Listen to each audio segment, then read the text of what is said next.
Hello दोस्तों, बहुत बहुत स्वागत है आपका एक बार फिर से हमारे यूट्यूब चैनल प्रीमियम मास्टर जी पे।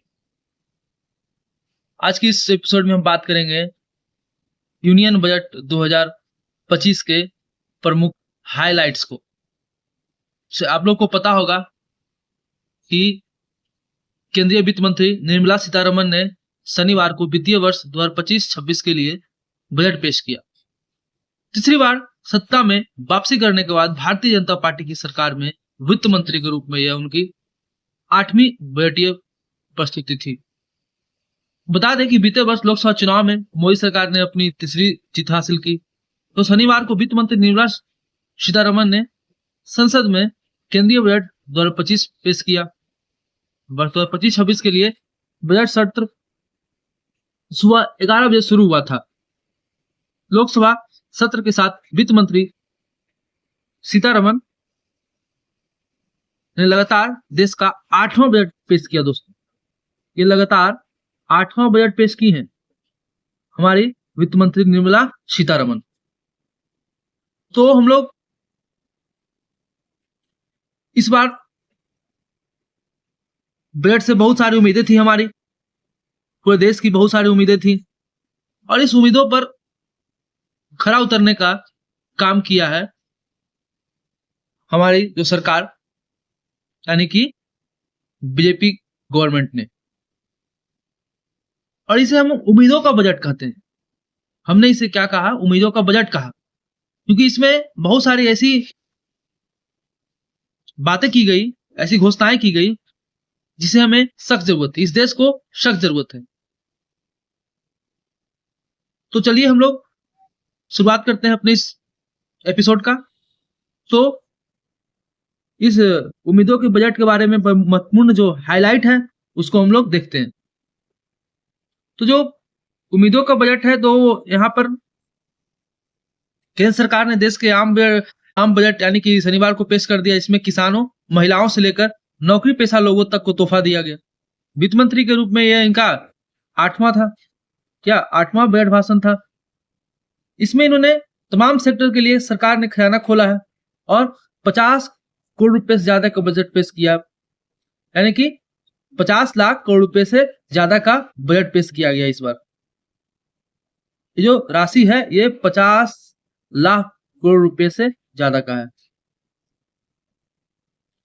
तो इसी तरह निर्मला सीतारमण ने ये 50 लाख करोड़ से ज्यादा का बजट पेश किया। तो इसमें क्या क्या है? निर्मला सीतारमण ने शनिवार को मोदी सरकार के तीसरे कार्यकाल का जो पूर्ण बजट पेश किया, उसकी साइज अनुमानित जो है वह 50.65 लाख करोड़ रुपए से ज्यादा पहुंच गया है।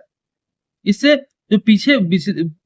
जो पिछले बीते वर्ष का जो हमारा बजट था वो 2024-25 में सरकार ने 47.16 लाख करोड़ रुपए का बजट पेश किया था, और इस बार 50.65 लाख करोड़ का बजट पेश किया गया। दोस्तों,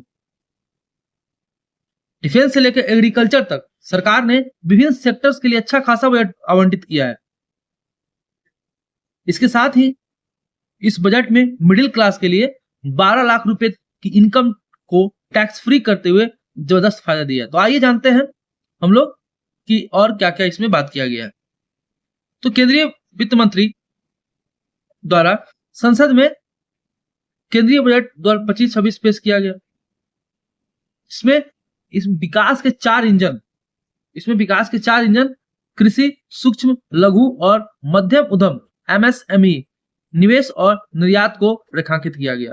तो ये चार इंजन आपको ध्यान रखना पड़ेगा, जिसका पहला इंजन कृषि है। दोस्तों, ना वित्त मंत्री ने जो संसद में बजट पेश किया उसके चार इंजन, विकास के चार इंजन के आयामों को इसने पेश किया है। तो पहला है कृषि, दूसरा सूक्ष्म, तीसरा लघु और मध्यम उद्यम, और चौथा है निर्यात। तो इसमें जो फर्स्ट हमारा जो टॉपिक है वो है इनकम टैक्स राहत। इसमें न्यू टैक्स रिजीम के तहत अभी तक 7 लाख रुपए की सालाना आमदनी वाले को टैक्स राहत थी। अब इसके तहत 12 लाख रुपए तक की आय वाले को कोई टैक्स नहीं देना होगा। 7 से बढ़कर कितना हो गया? 12 लाख रुपया। सैलरीड व्यक्ति को इसके ऊपर 75,000 रुपए के स्टैंडर्ड डिडक्शन का भी फायदा होगा। और इस तरह 12.75 लाख रुपए तक के कमाने वाले वेतनभोगी को इनकम टैक्स नहीं देना होगा। और ये मेजर हाईलाइट है। हालांकि साल भर में इससे अधिक कमाई करने वाले वो टैक्स के दायरे में आएंगे, और इससे साल भर इससे जो ज्यादा कमाएगा वो टैक्स के दायरे में आएगा। वित्त मंत्री ने बजट भाषण के दौरान कहा कि इससे 18 लाख रुपए वार्षिक आय वाले व्यक्तियों को 70,000 रुपए टैक्स छूट और 12 लाख रुपए वार्षिक आय वाले इनकम टैक्स दाताओं को 80,000 रुपए की छूट का लाभ मिलेगा। यानी कि 18 लाख अगर आप वार्षिक आय वाले व्यक्ति हो तो आपको 70,000 रुपए का टैक्स छूट मिलेगा, और 12 लाख रुपए वार्षिक आय वाले इनकम टैक्स दाताओं को 80,000 रुपए की छूट का लाभ मिलेगा। ये प्रस्ताव वित्त वर्ष 2025-26 यानी असेसमेंट ईयर 2026-27 के लिए है। इसके साथ ही वरिष्ठ नागरिकों के लिए भी ब्याज पर टैक्स छूट सीमा को मौजूदा 50,000 रुपए से बढ़ाकर 1 लाख रुपए किया गया है। अब मनरेगा के लिए भी 86,000 करोड़ रुपए आवंटित किया गया है। बजट प्रस्तावों के अनुसार प्रमुख ग्रामीण रोजगार योजना महात्मा गांधी राष्ट्रीय ग्रामीण विकास योजना यानी मनरेगा के लिए आवंटन 86,000 करोड़ रुपए रखा गया, जो पिछले साल के समान ही है। बजट दस्तावेज के अनुसार यहाँ पर वित्तीय वर्ष 2023-24 में मनरेगा के लिए 60,000 करोड़ रुपए का आवंटन किया गया था दोस्तों, लेकिन इसके लिए अतिरिक्त धनराशि प्रदान की गई। इसके लिए वास्तविक खर्च 79,153.71 करोड़ रुपए रहा। वास्तविक खर्च रहा जो 79,153.71 करोड़, लेकिन वित्त वर्ष 2024-25 के लिए मनरेगा के लिए वित्त वर्ष 2024-25 के लिए में मनरेगा के लिए अतिरिक्त आवंटन नहीं किया गया। इस योजना के तहत हर परिवार को कम से कम एक सदस्य को वित्त वर्ष में 100 दिन की मजदूरी की गारंटी दी जाती है।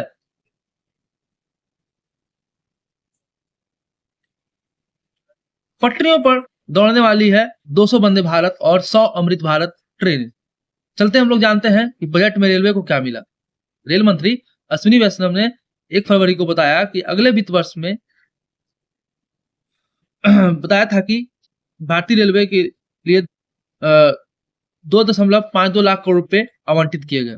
बजट में ये जो 2.52 लाख करोड़ रुपए आवंटित किए गए रेलवे के लिए, इस बजट में 17,500 साधारण डिब्बे, 200 वंदे भारत ट्रेन, 100 अमृत भारत ट्रेनें बनाई जाने वाली परियोजनाओं को मंजूरी दी गई। वैष्णव ने वित्त वर्ष 2025-26 का आम बजट पेश होने के बाद रेल भवन में पत्रकारों से बातचीत की और रेलवे के लिए आवंटित परियोजनाओं एवं फ्यूचर आउटले के बारे में जानकारी दी। उन्होंने कहा कि बजट में 4.6 लाख करोड़ रुपए की नई परियोजनाएं शामिल किया गया, जो 4 से 5 साल में पूरी हो जाएगी। ये जो 4 से 5 साल में क्या हो जाएगा, इसका पूरा हो जाएगा प्रोजेक्ट सारा। इसमें क्या क्या काम होगा, इसमें आपको नई रेल लाइन बिछाई जाएगी, मौजूदा रेल लाइन का दोहरीकरण होगा, नए निर्माण होगा, स्टेशन का पुनर्विकास होगा, फ्लाईओवर, अंडरपास जैसे कार्य को किया जाएगा। केंद्रीय बजट में बिहार के लिए कई बड़ी घोषणाएं की गई। बिहार को पीछे छोड़ देते, चुनावी साल आने वाला है, तो इसमें इसके लिए केंद्र सरकार ने इस पर काफी ध्यान दिया है। केंद्रीय बजट में बिहार के लिए जो बड़ी घोषणाएं हैं, उसमें यहाँ पर वित्त मंत्री ने बिहार में मखाना बोर्ड स्थापित करने की बात की है। इससे बिहार के किसानों को फायदा होगा। रिपोर्ट के मुताबिक बिहार में 35,000 हेक्टेयर में मखाने खेती होती है। 25,000 किसान इससे जुड़े हुए हैं। देश में सबसे अधिक मखाना उत्पादन करने वाला राज्य बिहार है, याद रखिएगा, सबसे अधिक मखाना उत्पादन करने वाला राज्य बिहार है। वित्त मंत्री ने पटना स्थित IIT का भी विस्तार करने का ऐलान किया है। केंद्र ने बिहार में राष्ट्रीय खाद्य प्रौद्योगिकी उद्यमिता एवं प्रबंधन संस्थान का स्थापना करने का फैसला लिया है। तो ये सब काम बिहार के लिए किया गया। चुनावी साल आने वाला है। वित्त मंत्री ने 2014 के बाद खोले गए 5 IIT में अतिरिक्त इंफ्रास्ट्रक्चर का विकास करने का भी वादा किया है। इससे 65,000 और छात्रों को शिक्षा मिलेगा। हॉस्टल और अन्य इंफ्रास्ट्रक्चर को बढ़ाया जाएगा। केंद्र सरकार के इस फैसले से बिहार के युवाओं में काफी क्या होगी, इसको सुविधा मिलेगा, बिहार के युवाओं को खास करके। अब बजट में देखते हैं कि गृह मंत्रालय को क्या मिला है। बजट में गृह मंत्रालय को 2.33 लाख करोड़ रुपए आवंटित किए गए। 2.33 लाख करोड़ रुपए आवंटित किए गए। केंद्रीय बजट 2025-26 में गृह मंत्रालय को 2.33 लाख और 2,33,110.68 करोड़ रुपए आवंटित किए गए। इसमें 1,60,391 करोड़ रुपए सीआरपीएफ, बीएसएफ और सीआईएसएफ जैसे केंद्रीय पुलिस बलों को दिए जाएंगे। ये जो पैसे हैं इसको सीआरपीएफ, बीएसएफ और सीआईएसएफ जैसे केंद्रीय पुलिस बलों को दिए जाएंगे। केंद्रीय रिजर्व पुलिस बल सीआरपीएफ, सीमा सुरक्षा बल बीएसएफ और केंद्रीय औद्योगिक सुरक्षा बल सीआईएसएफ आंतरिक सुरक्षा, सीमा की रखवाली और महत्वपूर्ण प्रस्थानों की सुरक्षा के लिए जिम्मेदार है। कौन? सीआरपीएफ, सीमा सुरक्षा बल और सीआईएसएफ। केंद्रीय बजट 2024-25 में केंद्रीय गृह मंत्रालय को 2,19,643.31 करोड़ रुपए आवंटित किए गए थे। यानी कि यहाँ पर 2024-25 में जो आवंटित किया गया था उसका ब्यौरा ये रहा कि अपना जो 2024-25 में इतना है और 25-26 में इतना है।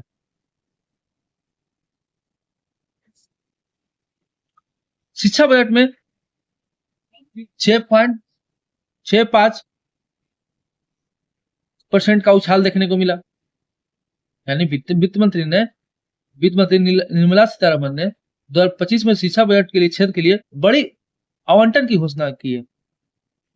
इसमें स्कूली और उच्च शिक्षा में महत्वपूर्ण बदलाव के साथ साथ अधिक संसाधन प्रदान किए जाएंगे, जिसमें केंद्रीय विद्यालय संगठन, नवोदय विद्यालय समिति और आईटी का विस्तार किया जाएगा।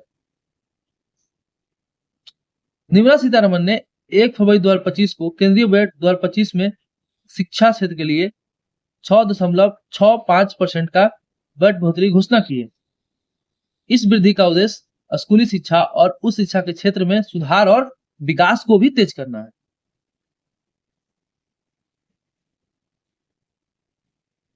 इस बार के बजट में शिक्षा के लिए आवंटित कुल राशि को 1.15 लाख करोड़ रुपए से बढ़ाकर 1.28 लाख करोड़ रुपए तक कर दिया गया। इसमें स्कूली शिक्षा और साक्षरता विभाग को 78,572.10 करोड़ रुपए और उच्च शिक्षा को 500,7795 करोड़ रुपए दिए गए हैं।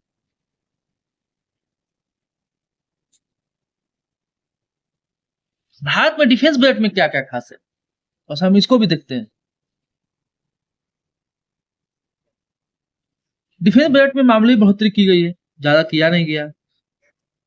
उस बढ़ोतरी में भी पेंशन का खर्चा ज्यादा है। कैपिटल खर्चे के लिए 4.65% की बढ़ोतरी की गई है। कैपिटल खर्चा का मतलब वह राशि है जो सैन्य उपकरणों की खरीद और मॉडर्नाइजेशन और इससे जुड़ी चीजों में खर्च की जाएगी। इस बार बजट में डिफेंस के लिए कुल 6.81 लाख करोड़ रुपए की आवंटन का प्रस्तावित है। यह पिछले बार के अनुमानित बजट से करीब 9% ज्यादा है। पिछली बार के संशोधित बजट से 6% ज्यादा है। यानी कि इस बार थोड़ा उछाल देखने को मिला है। कैपिटल खर्चे के लिए इस बार 18,000 माफ करिएगा, यहाँ पर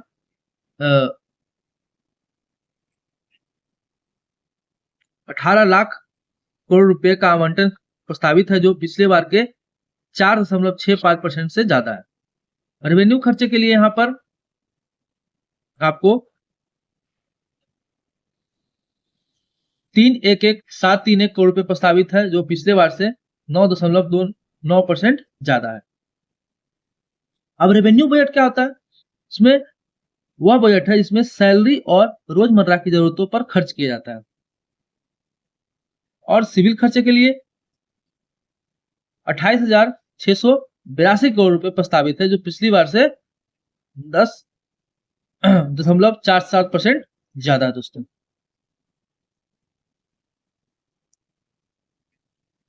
तो ये रहा रेवेन्यू बजट क्या होता है, इसमें सैलरी और रोजमर्रा की जरूरतों पर खर्चा किया जाएगा।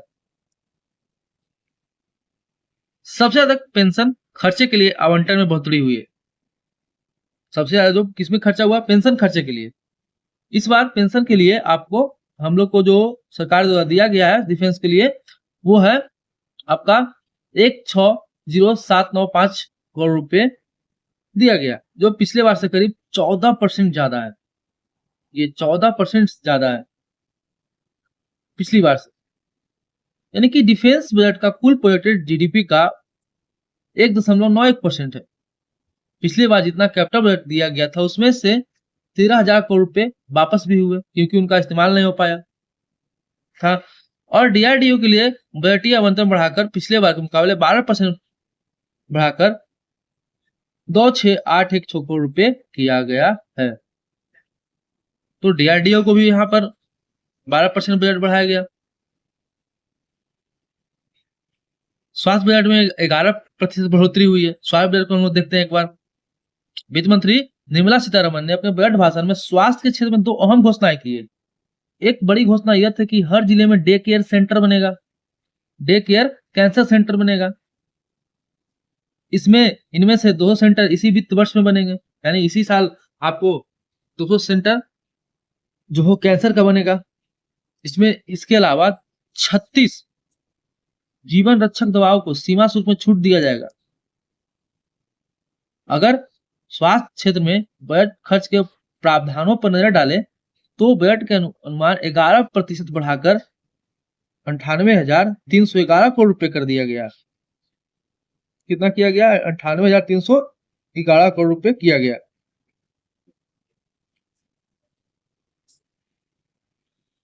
बजट में स्वास्थ्य से जुड़ी अधिकांश योजनाओं में बजट आवंटन बढ़ाया गया। जैसे आयुष्मान भारत प्रधानमंत्री जन आरोग्य योजना का बजट 9,406 करोड़ रुपए कर दिया गया, जबकि 2024-25 का संशोधित अनुमान 7,606 करोड़ रुपए था। तो ये यहाँ से इसको यहाँ बढ़ाया गया, 7,606 से 9,406 करोड़ रुपए कर दिया गया। यानी इस योजना में करीब 24% अधिक राशि का आवंटन का प्रावधान हुआ है। अब चलते हैं खेल बजट की तरफ। खेल बजट में खेलो इंडिया को सबसे बड़ा हिस्सा मिला है दोस्तों। जमीनी स्तर पर प्रतिभाशाली खिलाड़ियों की खोज और उन्हें प्रोत्साहित करने की सरकार की प्रमुख योजना खेलो इंडिया को वित्त मंत्री निर्मला सीतारमण ने शनिवार को पेश किया और केंद्रीय बजट में सबसे ज्यादा फायदा इसको हुआ है। खेलों के आवंटन में 351.98 करोड़ रुपए की भारी बढ़ोतरी घोषणा की गई है। यानी कि भारत अब खेल पे भी अच्छा खासा ध्यान देने लगा है।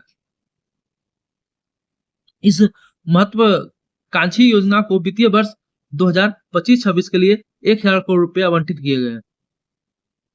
तो 2025-26 के लिए 1,000 करोड़ रुपए आवंटित किया गया है और यह 2024-25 के 800 करोड़ रुपए के अनुदान से 200 करोड़ रुपया अधिक है। आई होप आप लोग वीडियो को एंजॉय कर रहे होंगे।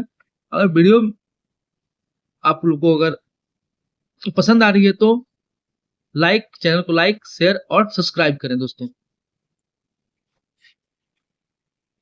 आगे बढ़ते हैं हम लोग। युवा मामले एवं खेल मंत्रालय को मिलाकर 3,794.30 करोड़ रुपए आवंटित किए गए। पिछले साल की तुलना में 351.98 करोड़ रुपए अधिक।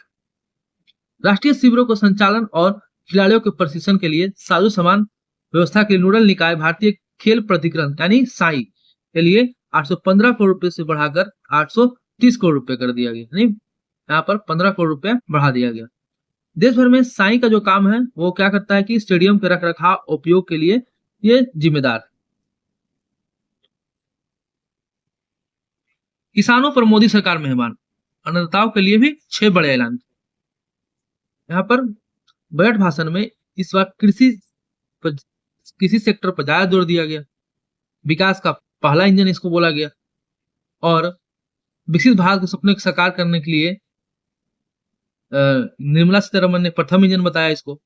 वित्त मंत्री निर्मला सीतारमन ने भारत की विकास यात्रा के लिए पूरे बजट में कई दूरगामी नीतिगत मामले की तस्वीर पेश की है। कृषि क्षेत्र के विकास और उत्पादकता में वृद्धि के लिए कई उपायों की घोषणा की गई है।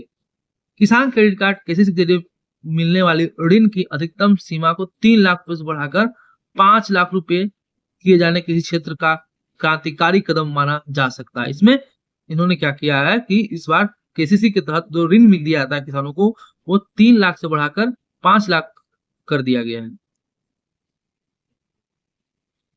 इससे लगभग 7.7 करोड़ किसानों, मछुआरों और पशुपालकों को लघु अवधि के लिए ऋण की सुविधा मिलेगी। दोस्तों,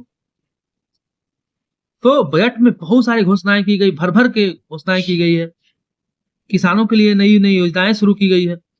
किसानों को प्रौद्योगिकी सहायता दी जाएगी, जिससे वस्त्र क्षेत्र के विकास में सहायक होगी। किसानों की आय बढ़ेगी और भारत के परंपरागत क्षेत्र में नई जान आएगी। बिहार में मखाना बोर्ड बनाने की घोषणा की गई, इसमें बात कर चुके हैं। वित्त मंत्री ने इसे मखाना उत्पादन प्रसंस्करण, मूल्य संवर्धन और विपणन व्यवस्था में सुधार आएगा।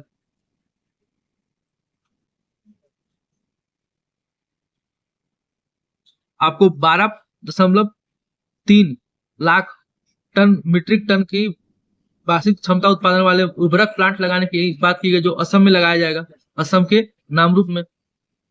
हाँ, 12.3 लाख मीट्रिक टन का। प्रधानमंत्री धन धान कृषि योजना शुरुआत की गई, जिसके तहत कृषि जिला विकास कार्यक्रम 100 जिलों को शामिल करते हुए इस कार्यक्रम के तहत 1.7 करोड़ रुपए की किसानों को मदद मिलने की संभावना है। केसीसी के माध्यम से अधिक ऋण 7.7 करोड़ किसानों, मछुआरों और डेयरी किसानों को अल्पकालिक ऋणों की सुविधा 5 लाख तक ऋण में वृद्धि की गई है।